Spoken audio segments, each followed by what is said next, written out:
Hey, today I'm talking about 3 movies that all feature at least a character that hears voices in their head. That was not intentional, and it's actually kind of weird that it happened. But the names of those 3 movies are Betty Blue, Aniara, and The Voices. Stubbies.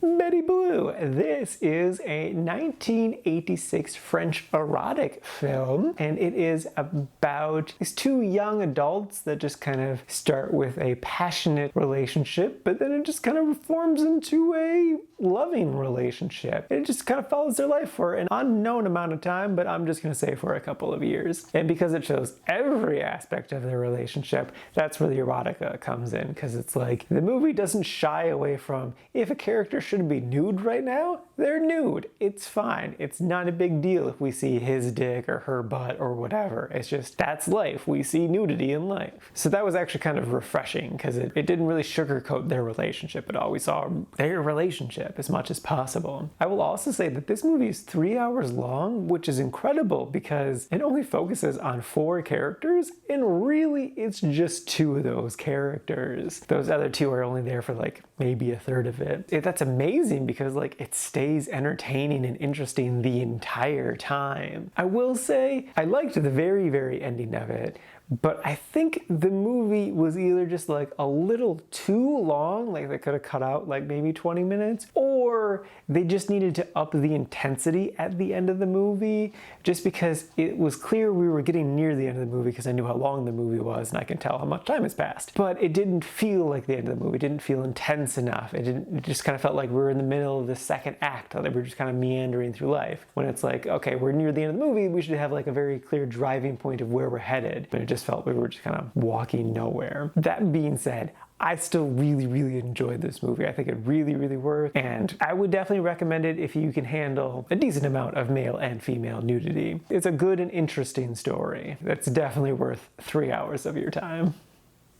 Next up is Aniara. I don't actually know if it's how you say the name of this movie. It's a made-up word. This is a 2019 Swedish film based on an epic sci-fi poem from the 1950s, and it is about in the near future, we're in the middle of colonizing Mars, and the way we're able to do it so fast is because we have somehow found this new technology where we take the 2-year flight to Mars it usually is and condensed it down into 3 weeks. So Aniara is about the ship that's on its way to Mars, but then it has to dodge something in space, and now it's flying out of the solar system with no way of coming back. Now, I really like the base premise of this movie. It's so interesting, and there's so much room for really fascinating stories. In kind of the same vein as like Snowpiercer or Stargate Universe. I think there's actually enough potential in this thing that they could have easily made like a 6-part limited series event and told the exact same story with even more story, and it would have been incredible. But this take on the movie, they didn't quite nail it. It felt like too little of a story stretched out. They kind of just focused on just one person who was interesting. I'm happy to learn about that story, but it wasn't enough for the 90+ minutes that this movie is. Her whole story probably could have just been 45 minutes, and that would have been a perfect amount of time. This also did kind of have a very TV movie budget, and that was kind of a little hard to look past at times, but you know, you gotta look at low budget sci-fi movies with a lens. But overall, I thought the movie was okay. I would recommend it though if you really like sci-fi. Like, I actually recommended this movie to my brother Justin, who crazy loves horror stuff and he crazy loves sci-fi stuff. He doesn't really care about the quality, he just loves those genres a lot. So if you are super into the genre of sci-fi, it's a really interesting story, and I love the ending a lot too, actually. But if you're more casually into sci-fi, it's not worth it. You're not gonna get swayed to the love of sci-fi with this interesting little movie. But yeah.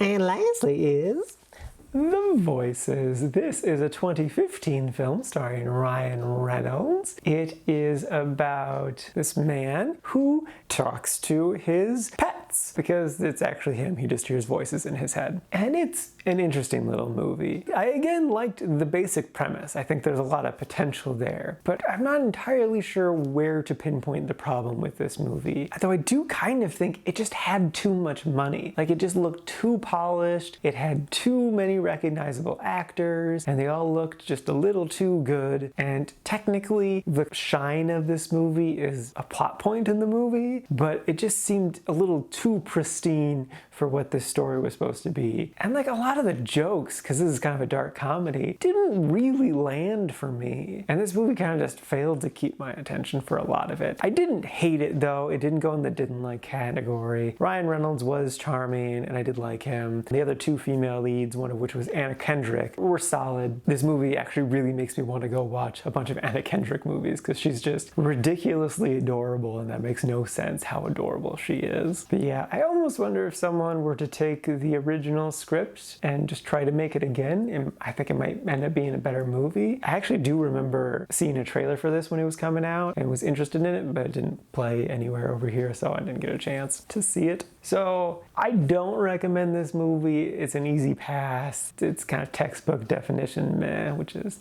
unfortunate because I was, hoping for a more enjoyable experience, but it is what it is.